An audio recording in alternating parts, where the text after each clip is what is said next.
ஓ பங்காளி, என்ன நீ வரலையா? எங்க பங்காளி?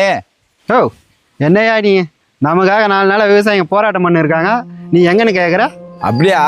அதெல்லாம் நான் கண்டுக்கிறதுல பங்காளி. என் வேலை உண்டு, என் பொழப்புண்டுன்னு நான் வந்துடுறேன். ஆமாயா, நீங்கள் போராட்டத்துக்கெல்லாம் வரமாட்டீங்க.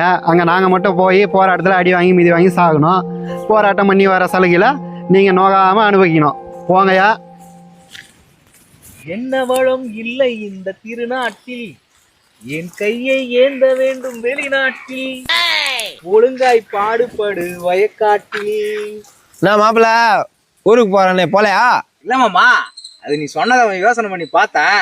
நம்ம ஏன் வெளியில போய் வேலை செய்யணும், அதான் மாமா கிட்டே சேர்ந்தலான்னு வந்துட்டேன் மாமா. இப்பயாவது புத்தி வந்துக்குதே. சரிங்க மாமா, வேலை என்னன்னு சொன்னீங்கன்னா அப்படியே போய் செஞ்சிருவேன்.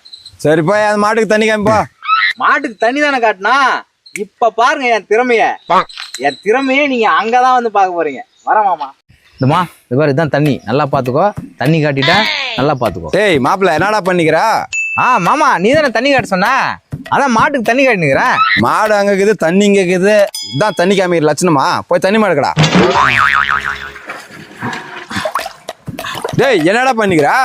மாமா நீ தானே தண்ணி மாட சொன்ன, அதான் தண்ணி மாட்டிக்கிற. ரொம்ப நேரம் மடக்க முடியல மாமா. டேய் தண்ணி மடக்கிறது போதும், போய் யார போற போடா.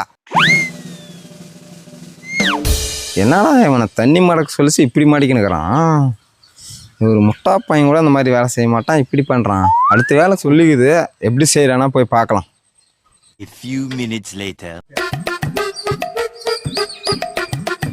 எங்கடா இவன் ஏர்போர்ட் சொல்லி அனுப்பினா ஆளே காணோம்.